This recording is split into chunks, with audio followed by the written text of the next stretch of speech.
श्रीगुरुन् वैष्णवांश शिरूपां साग्रजातं सहगण रघुनाथान्वितं सजीवं साद्वैतं सावधूतं परिजनसहितं कृष्णचैतन्यदेवं श्रीराधाकृष्णपदं सहगण ललिता अजानुलम्बित भुजौ कनकावदातौ संकीर्तनैकपितरौ कमलायताक्षौ विश्वम्भर द्विजवर जुगधर्मपालौ वन्दे जगत्प्रियकरौ करुणावतारौ नमस्ते कालसत्ताय जगन्नाथसुताय सवेत्ताय सपुत्राय सकलत्राय ते नमो। हा कृष्ण करुणा सिंधु दीनबंधु जगतपति गोपेश गोपिकान्त तप्त कांचन गौरांगी राधावरीश्वरी विश्वभानुसुते देवी तं नमामि। नारायणं नमस्कृतं नरं चैव नरोत्तमं देवीं सरस्वतीं व्यासं ततो जयन्ति वृन्दावै तुलसीदेवै प्रिया कृष्ण भक्ति करते सत्यभक्ति मुखं करोति वाचालं पङ्गुं लङ्घयति गिरिं यत्कृपातमहं वन्दे परमानन्दमाधवम्। वाञ्छाकल्पतरुभ्यश्च कृपासिन्धुभ्येव च पतितानं पावनेभ्यो वैष्णवेभ्यो। जय रूप सनातन भट्ट रघुनाथ শ্রীজীবকার ভট্ট দাস এই ছয় বসারি করি চরণ বন্ধু যা হইতে বিঘ্ন নাশ অভিষ্ট পূরণ। জয় গৌর ভক্তবৃন্দ গৌর যাদের প্রাণ কৃপা করি দাও গৌর প্রেম ভক্তি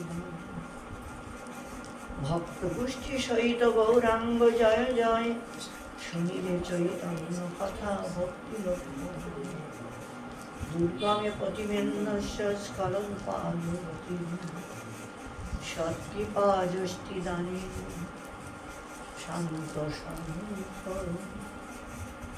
অবলম্বন।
अतो तत्र परमर्शो नागम्यो नाम समायव्रजे पूर्ववद व्रजे किरारतो रयोपीतयोर्बाणाद्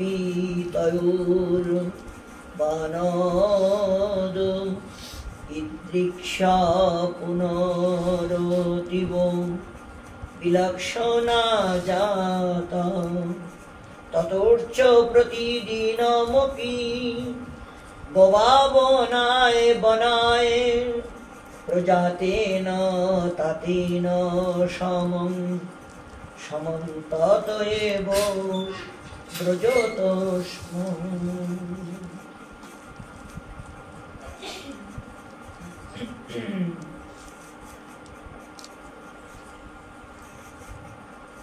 শ্রী শ্রী গোপাল চন্দ্র নবম সর্গ। শ্রীমান মহাপ্রভুর কৃপাপাত্র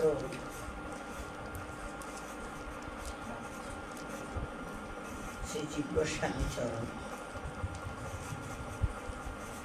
তিনি ব্রজলীলা আস্বাদন করেছেন। আস্বাদন করাবেন বলে লিপিবদ্ধ করে রেখেছেন। বড় সৌভাগ্যে আমাদের আস্বাদন করার সুযোগ প্রাপ্তি হয়েছে। গোকুল ছেড়ে ভগবান শ্রীকৃষ্ণ সবাইকে নিয়ে শ্রী বৃন্দাবনে এসেছেন। বৃন্দাবন বড় অপূর্ব ধাম, অপূর্বই তার এই ধামের মহিমা, চিন্ময় ধাম। গোলকের একটা অংশ এই বৃন্দাবনে আসার আগেই উনি পাঠিয়ে দিয়েছেন। গোলকের কল্পবৃক্ষ ভগবান শ্রীকৃষ্ণের নয়ন জল থেকেই এই গোবর্ধনী গিরিরাজের উৎপত্তি হয়েছে। রাধারানীর নয়ন জল থেকে যমুনা উৎপত্তি হয়েছে। এনাদেরকেও পাঠিয়ে দিয়েছিলেন ওনারা আসার আগে। তো আমরা আগে চলে আলোচনা করব যে কিভাবে উনি বৃন্দাবনে এসেছেন। এখন যে আলোচনাটা জিজ্ঞাসা আমাদেরকে আস্বাদন করাচ্ছে, বৃন্দাবনে এসে সঠিকরা যমুনা পার হয়ে সঠিকরা এসেছে। সেখানে মানে শকট দিয়েই ঘিরে তার ভিতরে তাঁবু লাগিয়ে সেখানে ওনারা ছিল। দেখাচ্ছে আর কি তাঁবু, কিন্তু ভগবান যেখানে যায় সমস্ত ঐশ্বর্য সেখানেই পৌঁছে যায়। ভগবানের লীলা বড় বিচিত্র হয়, বোঝা যায় না, জানা যায় না। পঞ্চপাণ্ডব ঘুরতে ঘুরতে বড় দুঃখিত হয়ে কাম্যবনে এক পর্বতের ওপরে শয়ন করে আছেন। মানে আর পাচ্ছেন না, গাছতলায় থেকে থেকে আর মানে খুব বিশ্বকর্মাকে বলে রাতারাতেই সেখানে মহল বানাই দিয়ে একদম 84 খাম্বা লাগাইয়ে সে অট্টালিকা বানাই দিয়েছে। সকালবেলা ওদের যখন ঘুম ভেঙেছে, ঘুম ভেঙে উঠে দেখছে যে বড় বিচিত্র, আরে এটা কোথায় আসলাম আমরা।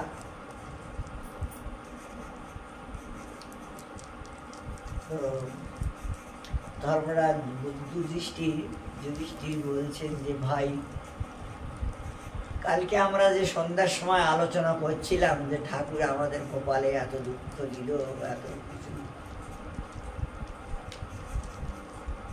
আগে ইন্দ্রপ্রস্থ একটা বৈভব দিয়ে সেখান থেকে আবার তাড়াই দিল জঙ্গল। এখন জঙ্গলে জঙ্গলে ঘুরে বেড়াচ্ছি, কোনো সময় খাওয়া নাই, স্নান নাই, ভালো নিয়ম কানুন নাই।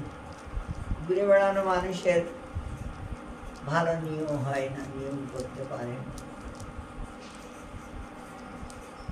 তো ঠাকুর কেমন দয়ালু, আমাদের দুঃখ কষ্ট সহ্য না করতে পেরে রাতারাতেই কখন কিভাবে আমাদের চারিদিকে যে এই মহল বানিয়ে দিল, 84 খাম্বা দিয়ে। আশ্চর্য, সর্বনাশ। না না না না, এখানে থাকা যাবে না।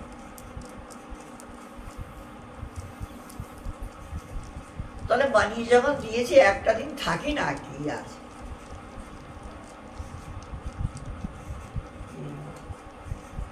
ছিলেন আর কি।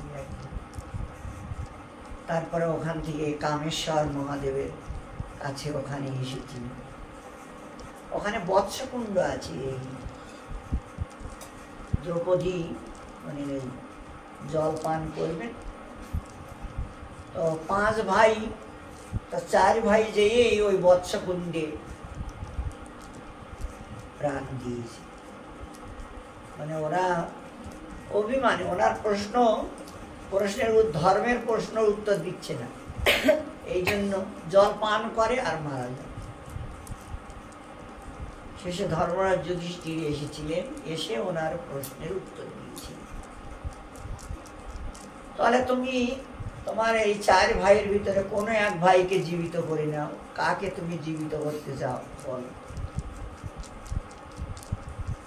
তখন যুধিষ্ঠির বলছেন যে মা কুন্তির তো আমি আছি, আর মা মাদ্রির কেউ নাই, তো হয় নকুল নাই সহদেব, দুজনের একজনের এক ওই বাঁচিয়ে দাও। তো 2 মায়ের 2 ছেলে বেঁচে থাকবে। ধর্মরাজ বলল চলো তোমার সব ভাইকে বাঁচিয়ে দিলাম, যাও।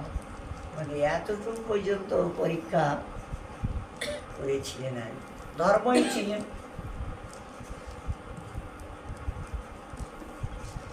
যাই হোক, ভগবান তিনি ব্রজবাসীদের যেখানেই থাকুক না কেন, থাকতে চাক না কেন, সেখানেই মানে বুঝতে দিচ্ছেন না যে এটা সত্যিকার এই গোকুল না, এটা জঙ্গল। এইরকম ধরে আগমনের পরেও তাহাদিগের সময় সফল, পূর্বের মতোই পরম সুখে অতিবাহিত হইল। অতঃপর বালক 2টি ক্রীড়া আসক্ত হইলেও তাহাদের পুনর্বার বন দর্শন ইচ্ছা অত্যন্ত প্রবল হইয়াছিল। তারপর প্রত্যয় গোপালনের জন্য বনে গিয়া উভয় পিতার সহিত চারিদিকেই ভ্রমণ করিয়া ছিলেন বা ভ্রমণ করতেন। মানে সবাই সঙ্গে ধেনু চড়াতে যেতেন, জঙ্গলে নন্দবাবা যেতেন পিতার সঙ্গে। বৃন্দাবনম গোবর্ধনম যমুনা পুলিনানি চ ভিক্ষায়াসীদ উত্তমা প্রীতি রাম রাম রুজাতয়। যথায় বৃন্দাবন, গোবর্ধন পর্বত এবং যমুনার পুরী সকল দর্শন করিয়া বলরাম আর রাম অনুজের পরম প্রীতি হইয়াছিল। গোবর্ধন পর্বত ভগবানের অংশ অবতার, সে একজন বিচিত্র হয়। আগে চলে তার মহিমাটা আমরা আনব। প্রাধান্য দতি আহ দিব্য বৃক্ষ বিততের বৃন্দাবনম রত্নভূ আহ পল্লঙ্কান বিত পীঠ যে ত্রিদৃশা অদং বৃন্দস্য গোবর্ধন। কলৌর্চুন্নদ্ভূ অভবরঙ্গ ভূমি বিজয়ী স্থল্যা অবলেরং সুমত কন্যায়া পুলিনালীরুতসব শতং দুগ্ধেস্ম মুগ্ধং তয়। অতিশয় মনোহর বৃক্ষ শ্রেণী প্রাধান্য বশত বৃন্দাবন রত্ন ভূমি স্বরূপ অলঙ্কারে অলঙ্কৃত অনুগত এই আসন সদৃশ প্রস্তুত রাশির প্রাধান্য হেতু গোবর্ধন গিরি এবং কর্পূর চূর্ণ সম্মত রঙ্গভূমি বিজয়ী অকৃতি ভূমিখণ্ডের প্রাধান্য হেতু সূর্যতনায়া যমুনার পুরী সকল কৃষ্ণ বলরামের শত শত মনোহর উৎসব উৎপাদন করিতে লাগলেন। মানে গোবর্ধন খুব সেবা করতে লাগলো। এই এখানে সিংহাসন বানিয়ে দেয়, ওখানে গোফা বানিয়ে দেয়, ওখানে ঝর্ণা বানিয়ে দেয়। গোবর্ধনের সেবা। আর যমুনা সে ওই যে ওই কুণ্ডটা জল নাই, সে ওখানে জল ভরে দেয়। কুয়ায় জল নাই, কুয়াটায় জল ভরে দেয়। তারপরে কোনো কোনো সময় ঢেউয়ের ছলে মানে উতাল পাতাল হয়ে তোমার কমলের যে কেশরগুলো সেইগুলো ছড়াই দেয়, বৃন্দাবনের ভূমির উপরে পড়ে। আর যেন মনে হচ্ছে কেশর বিছিয়ে রেখেছি। আর চিন্ময় ধাম বৃন্দাবন, তিনিও এরকম বালিগুলো মানে মনে হচ্ছে কাঁকড়গুলো ছেনেই বাদ দিয়েছে আর বিছাই রেখেছে, মানে পায়ে যেন ব্যথা না লাগে, এরকম ধরনের সেবা। এই ধরনের সেবা চলছে সবাই মিলে।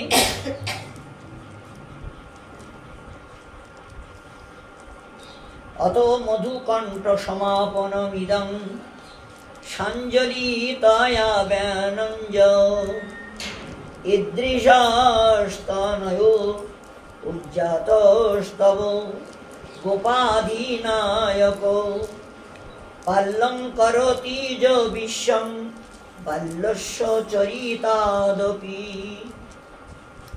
তারপর মধুকণ্ঠ কৃতাঞ্জলি হইয়া কথা সমর্পণ করিয়া এই বিষয় বলিলেন, হে গোপাধিপতে, আপনার এইরূপ পুত্র জন্মিয়াছে যে যিনি বাল্য চরিত্র প্রকাশ করিয়াও এই বিশ্বকে পালন করিয়া থাকেন। অতি অদ্ভুত আপনার এই বালক। তদেবং তল্লীলানাং সাক্ষাৎ প্রথমায়াং কথায়াং বৃত্তায়াং পূর্ববৃত্তবত্ত উদোদিনেऽপি সর্বে অপ্যানন্দনাম খর্বাণং খর্বেণ কবর্বুদিতা নিজ নিজালয়ং কলায়ামাশু। অতএব এই রূপে তদীয় লীলা রাশি সাক্ষাৎ প্রতীত হইল। পর পূর্ব দিনের মতো সেই দিবসেও সকলেই খর্ব সংকব অনেক প্রকার প্রচুর আনন্দ সমূহ দ্বারা মিশ্রিত হইয়া নিজ নিলয়ে গমন করিয়াছিল। সেই বনে পিতাজির সঙ্গে দর্শন করছিলেন। আর গোবর্ধন দেখতে অতি সুন্দর, কোনো জায়গায় সিংহাসনের মতো বেরিয়ে আছে, তা ছুটে যেয়ে সেখানে যেয়ে বসলো। আর কোনো জায়গায় জল ঝরে পড়ছে, একটু জল পান করে নিল। কোনো জায়গায় গোফা আছে, তো গোপার ভিতরে ঢুকলো, মানে এইরকম ধরনের সেবা গোবর্ধন করেছিলেন ঠাকুর যখন ছিলেন। কিছু কিছু গোপা তো মানে এখনো দেখা যায়, গোবর্ধনে কিছু গোপা এখনো আছে অবশ্য, কিন্তু সেখানে সাপের ভয়ে কেউ আর কি ভিতরে যায় না। এখন সাপের বাস সেখানটা হয়ে দাঁড়িয়েছে। উপরে একটা গোফায় একজন বাবাজি মহারাজ ওখানে ভজন করবেন বলে ঢুকেছিলেন। এই দেশি বাবাজি বৈষ্ণব, তো ওনাকে নিষেধ করে দিলেন যে আমার পরিবার সমেত আমরা এখানে থাকি আর খুব সুরক্ষিত আছি, তুমি এখানে থেকো না, নিচে একটা উঠিয়া করে সেখানে ভজন করো, তাহলে ভালো হবে। হয়েছে কয়েক বছর হয়ে গেছে। তো এখন উনি বললেন যে না, আমি এখানে থাকবো, তোমরা এখান থেকে চলে যাও, অন্য জায়গায় যাও, অন্য জায়গায় যাও। এখন সে আবার একটু জেদি হয়, কিন্তু এনাদের সঙ্গে জেদ করলে এনারা তো একটু অন্য ভাবধারা নিয়ে থাকে, মানে সর্প জাতি যারা, এমনি ভালো, কাউকে কোনো কিছু বলেন। এদের সঙ্গে বিদ্বেষ করলে তখনই এরা আঘাত করে, এদের আঘাত করলে তবে আঘাত করে, এমনি আঘাত করে, হয়তো একটা ফোঁস করে, ভয় দেখে। তো যে কথা বলছে নিশ্চয়ই কোনো একজন সাধক পুরুষ হবেন, বা নাগলোকের কোনো কেউ হবেন, যে গিরিরাজ বাস করছেন, লীলা আস্বাদন করছেন। তো তার কথাটা সে যখন স্বপ্নে নিষেধ করলো, তার কথাটা মানা দরকার ছিল। আর এমনিতেই গিরিরাজে আমাদের চড়া নিয়ম নয়, কারণ ভগবানের অবতার, ভগবানের স্বরূপ হয়। চৈতন্য মহাপ্রভু বলেছেন সাক্ষাৎ ব্রজেন্দ্র নন্দন, তো সাক্ষাৎ ব্রজেন্দ্র নন্দন, তো তার উপরে পা দেওয়া, তার উপরে পা দিয়ে যাওয়া আশা করা, মানে এটা ঠিক না। তার ছত্রছায়ায় থাকা ভালো। তো শেষে ওনার মাথায় মানে কামড় দিয়েছে আর কি, কামড় দিয়ে পাহাড়ের উপর থেকে নিচে ফেলে দিয়ে,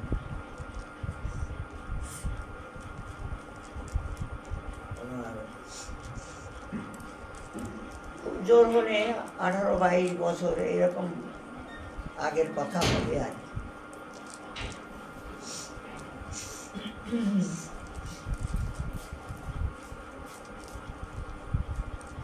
যাই হোক, ঠাকুরজি যখন এখানে লীলা করেছিলেন, এসেছিলেন, তখন গোবর্ধন বিভিন্ন প্রকারের সেবা করেছেন কৃষ্ণকে, এবং গোপীদেরকেও বা গোপদের, গাভীদের, সবাইকে গোবর্ধন সেবা করেছেন। এই জন্য গোপীরা ওনাকে মানে ভক্ত বর্ণ, মানে ভক্তের ভিতরে শ্রেষ্ঠ বলে গণনা করেছে, যে গিরিরাজ হলো ভক্ত শ্রেষ্ঠ, গোপীরা বলেছে, কারণ সেবা ভাব নিয়েই সেবা করেছে তার উপর। কিন্তু মহাপ্রভু আবার বললেন যে না, সাক্ষাৎ ব্রজেন্দ্র নন্দন। এখন আমরা যদি ভক্ত শ্রেষ্ঠ বলি, তাহলে তুলসী দেওয়া যাবে না, আর সাক্ষাৎ ব্রজেন্দ্র নন্দন, তাহলে তুলসী দেওয়া যাবে। গিরিরাজকে দুটো স্বরূপে পূজন করা যায়, এক হলো রাধারানী আর এক হলো কৃষ্ণ। অনেক মন্দিরে আছে, পূর্বেই মহাজনেরা মহারাজের মানে দুটো গিরিধারী, একটা একটু ছোট একটা বড়, বড় কৃষ্ণ, বাঁ পাশে ছোটটা হলো রাধারানী, বিগ্রহ নাই, এইটাই হলো বিগ্রহ। আর এইটাই রাধারানীর অভিষেকের সময় এই ছোটটা কৃষ্ণের অভিষেকে বড়। এরকমও আমরা দেখেছি, অনেক মন্দিরে আছে, শুনেছি, দেখেছি, বা আমরাও করি। আমাদের গিরিধারীকে আমরা রাধারানী সাজিয়ে, কৃষ্ণ সাজিয়ে, গৌর সাজিয়ে, মানে গৌর হলো রাধা কৃষ্ণ মিলিত তরুণ, ওই গিরিধারী, আর কৃষ্ণ গিরিধারী, রাধারানী গিরিধারী, একসঙ্গেই আমরা এনাদের চারটে স্বরূপে একসঙ্গেই অভিষেক, স্নান, তিলক ইত্যাদি যা কিছু পুজো এক স্বরূপেই আমরা করি। একই স্বরূপ, একই তত্ত্ব, এই জন্য এটা করা যায়, করলে খুবই ভালো। মহাপ্রভুর আদেশ পালন হয়ে যায়, একটা হলো। আর একটা হলো কৃষ্ণের স্বরূপ, তিনি ব্রজেন্দ্রনন্দন স্বরূপ।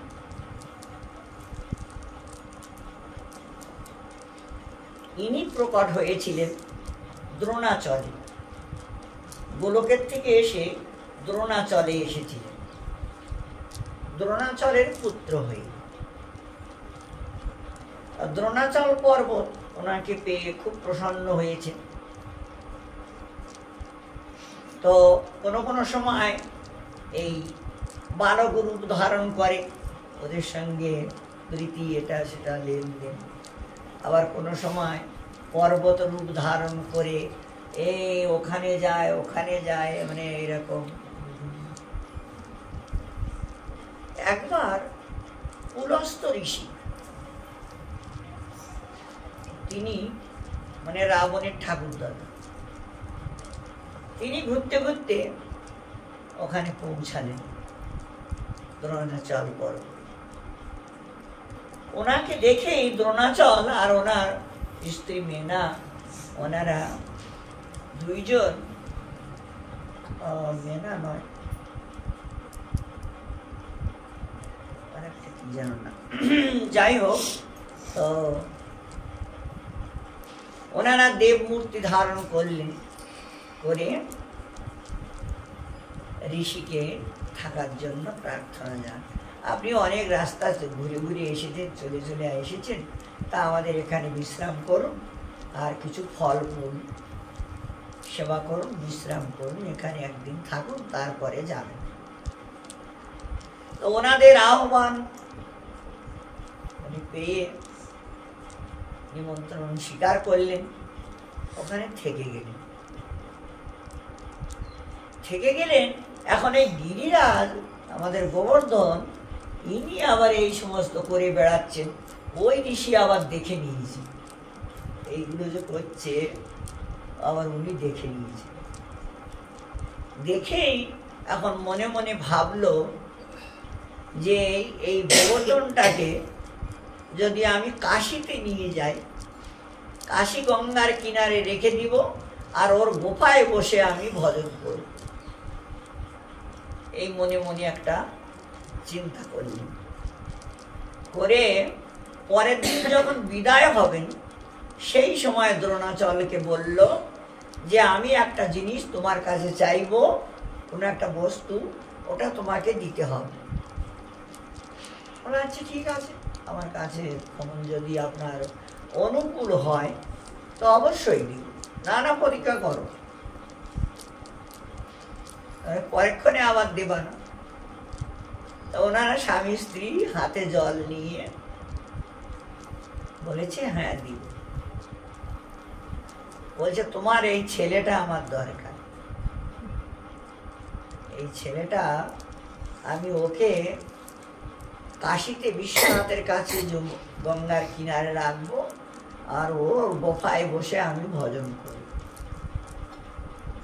বলছে দেখুন, ও যদি যায় তা আমার কোনো আপত্ত নেই, আমার কিছু বলার নেই। একবার যখন সংকল্প করেছি আর বলেছি, আমার কোনো কোনো সময় যে ওকে আবার দেখে আসবো, ও যেখানেই থাকুক, ওর জন্য অসুবিধা নাই। কিন্তু ও যদি যায় তা নিয়ে যান, দেখুন। এই তখন গোবর্ধনকে বলল, গোবর্ধন, তোমার বাবা মা দুইজন সংকল্প করেছে, তোমাকে আমার হাতে অর্পণ করেছে, আমার সঙ্গে যেতে হবে।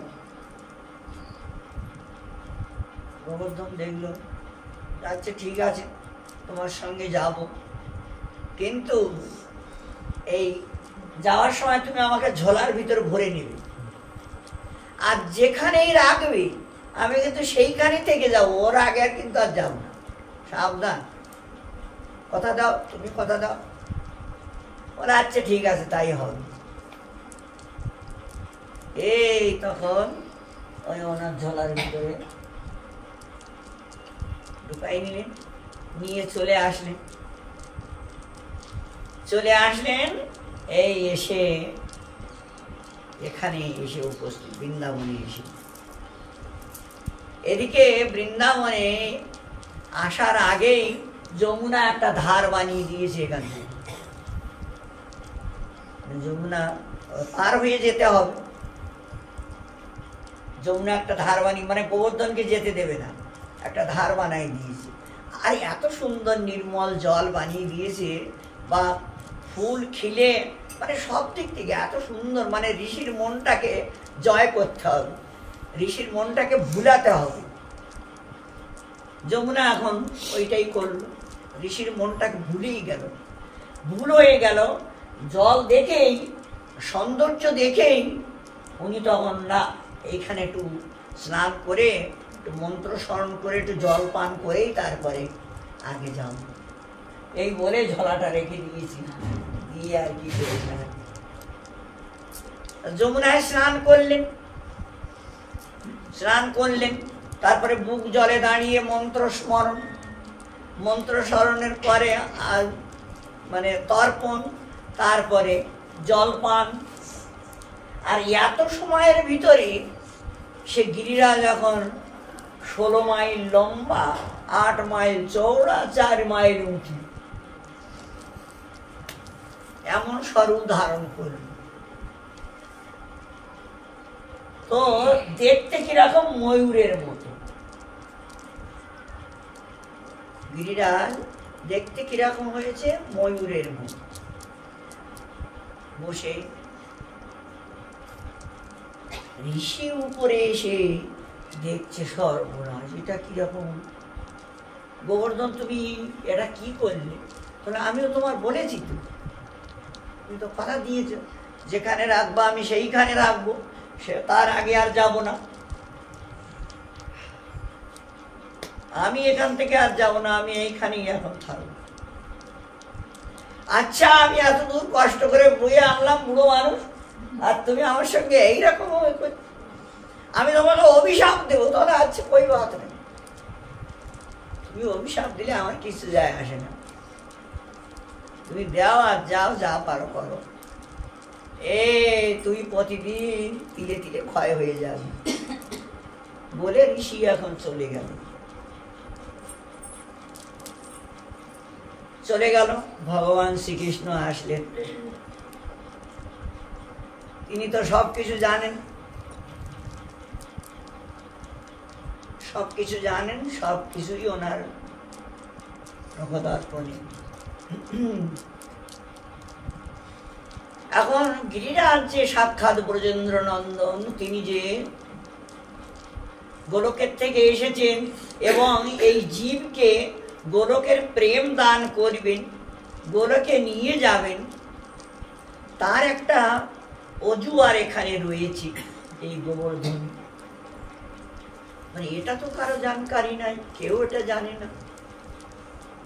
ভগবান তখন দেখলেন যে না, একটা ছলনার আশ্রয় নিতে হবে। তখন কিরকম ভাবে ছলনার আশ্রয়, যে সবাই মিলে ইন্দ্রিয়, মানে ইন্দ্রের পূজন করে, ইন্দ্র রাজার পূজন করে। এই পূজনটার এই সমস্ত দ্রব্য দিয়ে গোবর্ধনের পূজা করাতে হবে ব্রজবাসীদের, মানে এটাকে পরিবর্তন আনতে হবে। এখন খুব ভালো ভালো রান্না হচ্ছে আর নাকে ঘ্রাণ যাচ্ছে। কৃষ্ণ তখন মার কাছে গেলেন, মা চারিদিকে এত সুন্দর খাবার তৈরি হচ্ছে আর এত খাবার তৈরি করেছ, মানে কোনো একটা উৎসব মনে হচ্ছে। বলে হ্যাঁ উৎসব। কি উৎসব? তাহলে আমরা প্রতি বছর ইন্দ্রের পূজন করি আর ইন্দ্রের উপলক্ষে বহু কিছু ভালো ভালো খাবার তৈরি করি, করে তাকে ভোগ লাগাই, তারপরে আমরা পাই। ইন্দ্রের পূজন করো,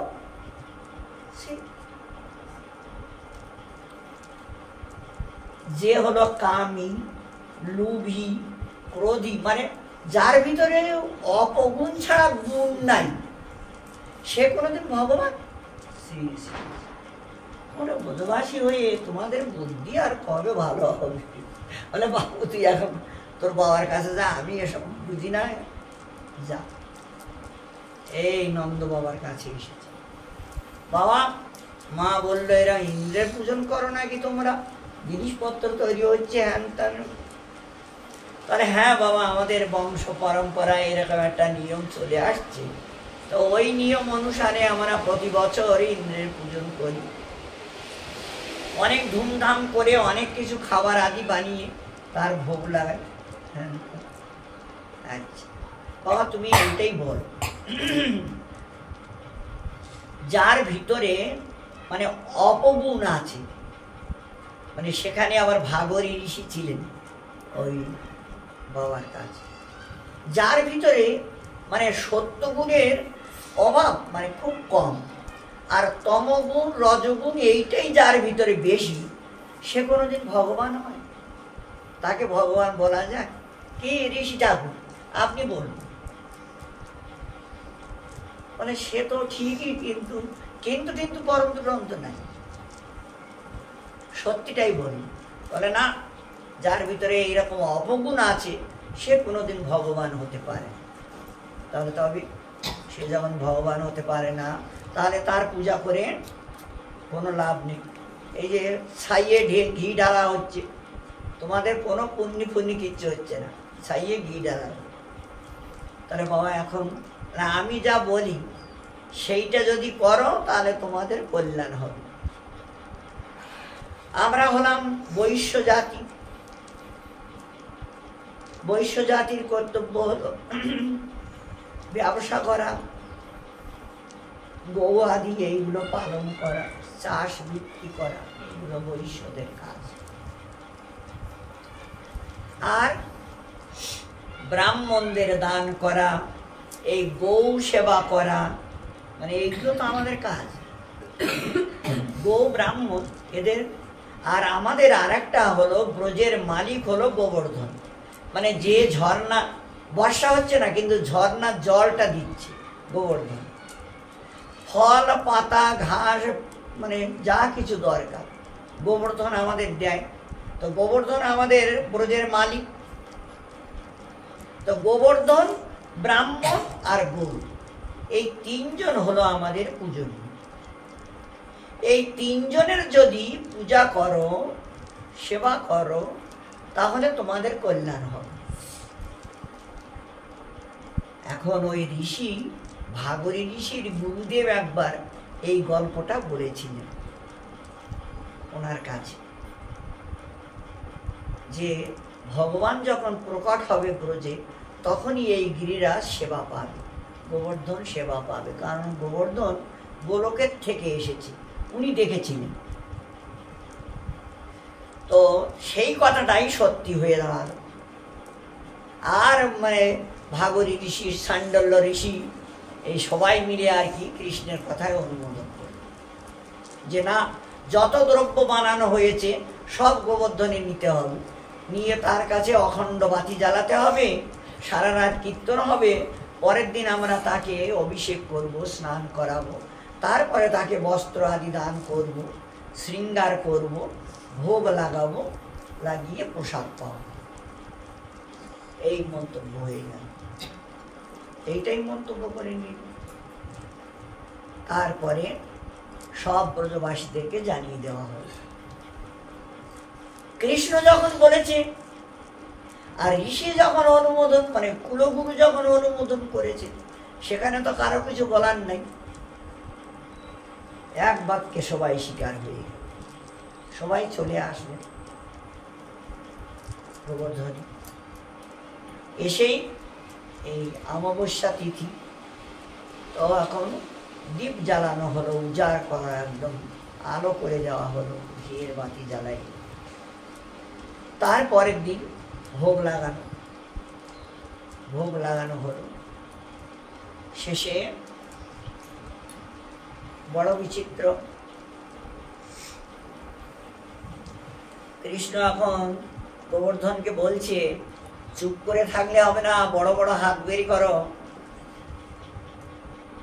বড় স্বরূপ বের করতে আর বড় মুখ বের করে, এগুলো মানে এখন ইঙ্গিত হচ্ছে আর পান্ডা সেজেছি, পান্ডা পূজারি একটা কিছু। ব্রজবাসীদের ভোগ লাগাও, তুলসী দাও, ভোগ লাগাও, এই তুলসী দিয়ে ভোগ লাগান। তারপরে গোবর্ধন স্বীকার করো। গোবর্ধন বলে, আমি অনেক দিন খাই না, এই মানে এখন খুব বড় একটা মূর্তি ধারণ করেছে। মূর্তি ধারণ করে এই তখন বড় বড় হাত লম্বা করে দিল, আর সে অনেকগুলো করে ধরে আর মুখের ভিতরে দিতে লাগলো। এখন ইন্দ্রের ভোগ লাগায় তো সব তো থেকে যায়। এখন এই যে ঠাকুরটা, এ ঠাকুর আর কিচ্ছু রাখছে না, সব খাইয়ে যাচ্ছে।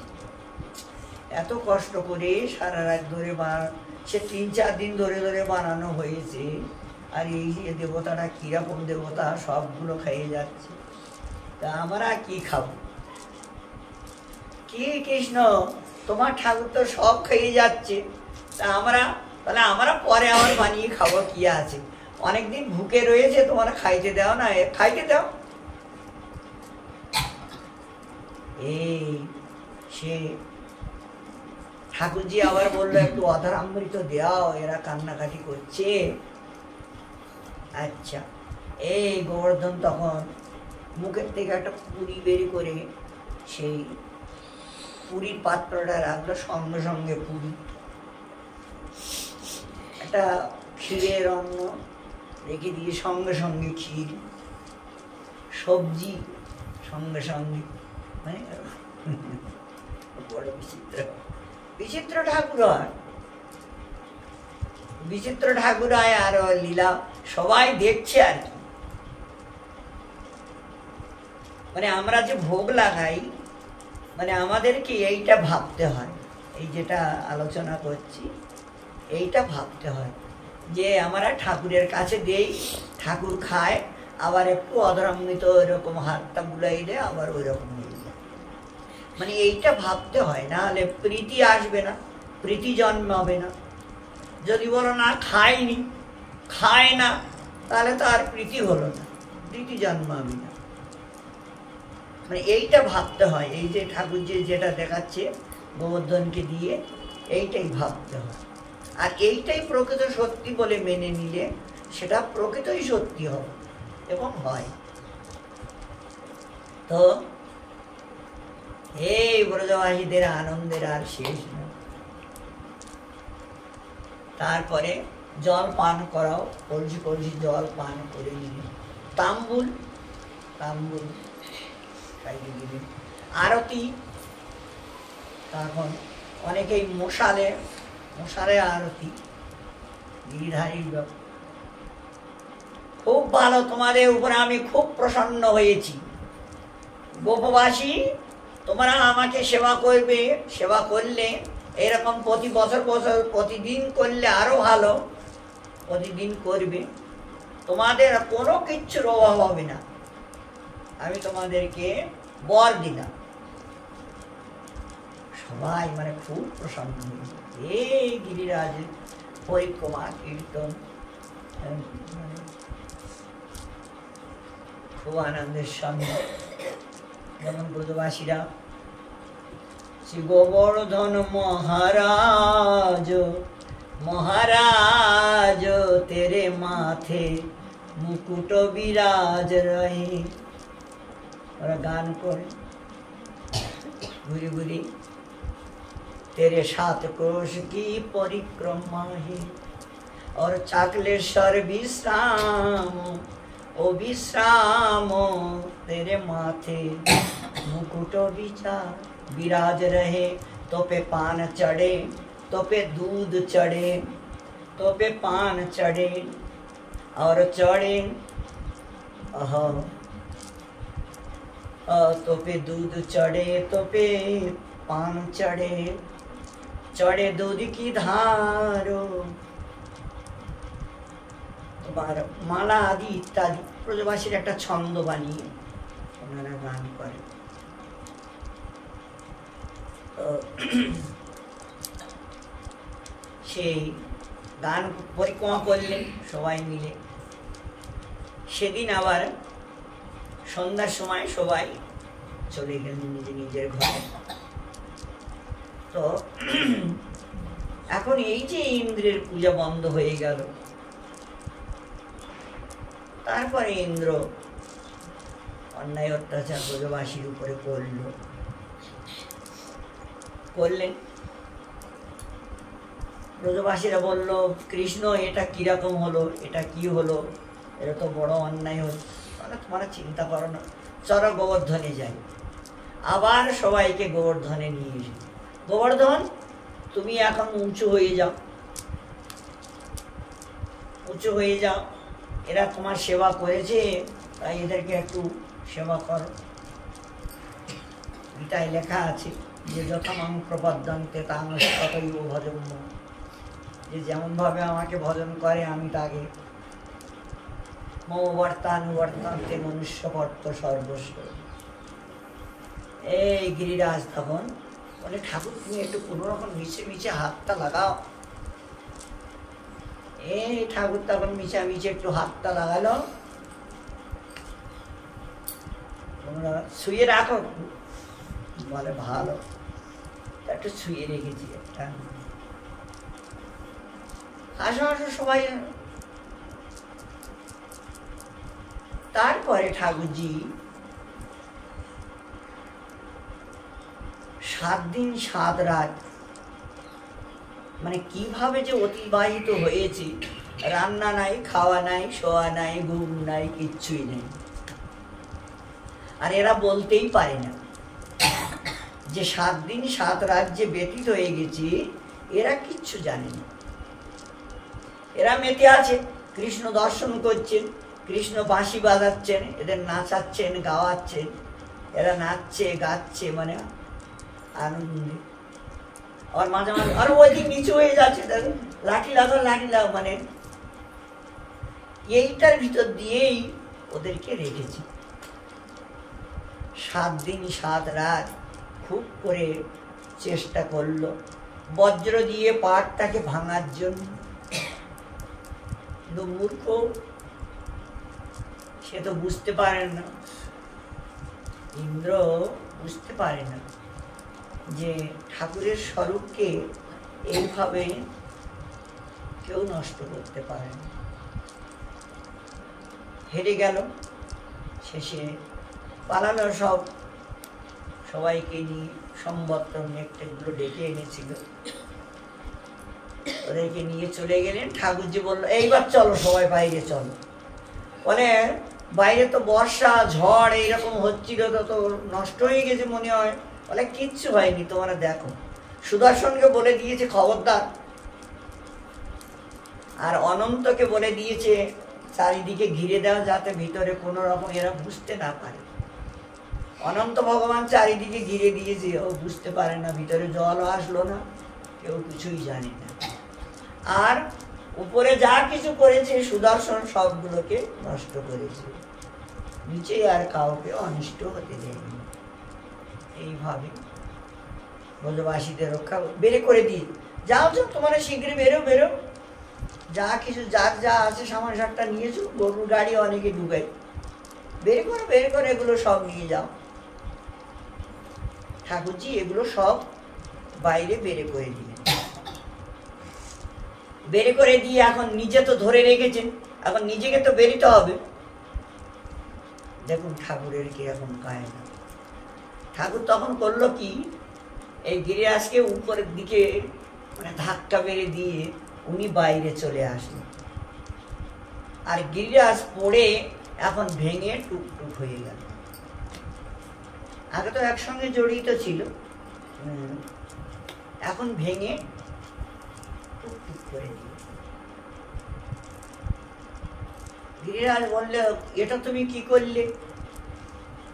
আমি এত সেবা করলাম, এত কিছু করলাম, আর ভেঙে টুকটুক করে দিলে, এটা কি রকম হলো? বলে, গোবর্ধন তুমি ভুলে গেছো, ঋষি যে তোমাকে অভিশাপ দিয়েছে, সেই অভিশাপটা তো তোমাকে মানতে হবে। আর এই জগতে তো তোমার থাকা যাবে না, তুমি তো গোলকের থেকে এসেছো, গোলকে যেতে হবে। আর আমার স্বরূপ বা আমার রাধারানীর স্বরূপ জ্ঞানে এই জগজীব দেশ বিদেশ মানে সমস্ত জায়গায় নিয়ে সেবা করে তারা ভক্তি লাভ করবে।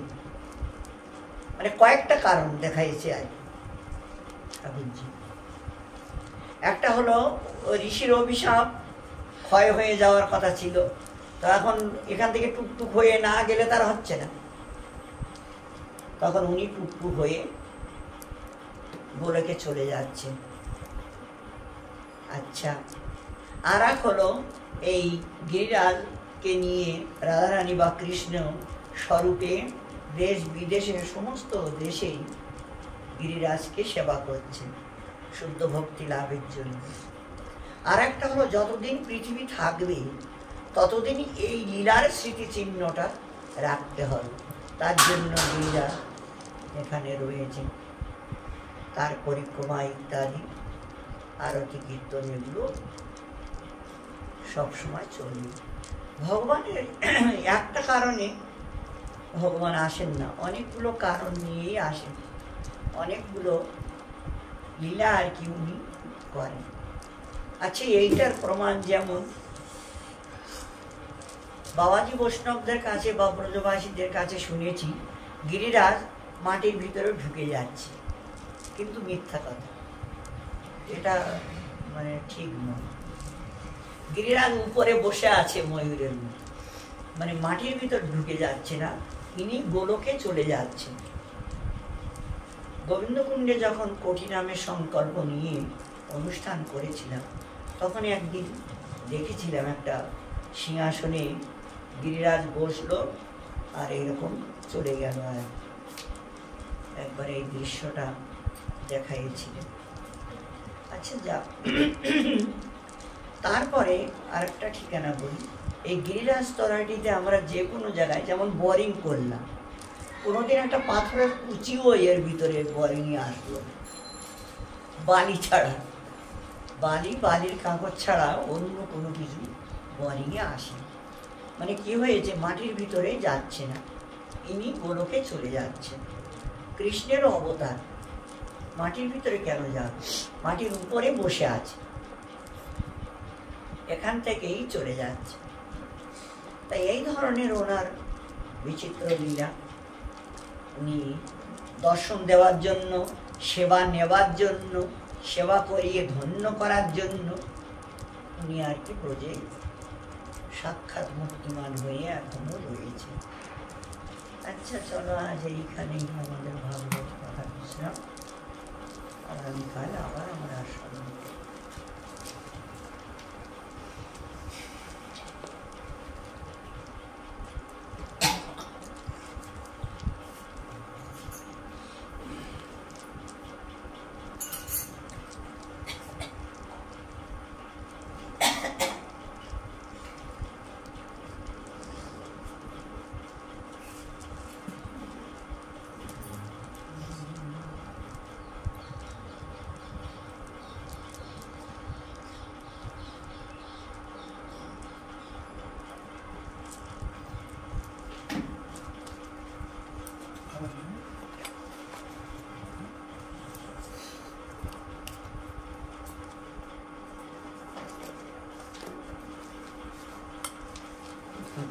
তোকে ফুল চড়ে তোকে চড়ে দূর কি ধান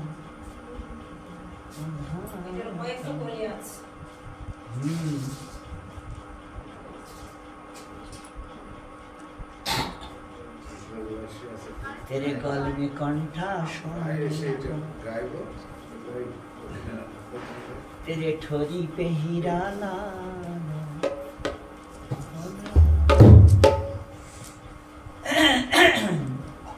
जय जय राधे कृष्ण गोविंद जय जय श्याम सुंदर वृंदावन चंद्र जय जय राधा राधे हरि शिव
जय जय श्री राधे जय जय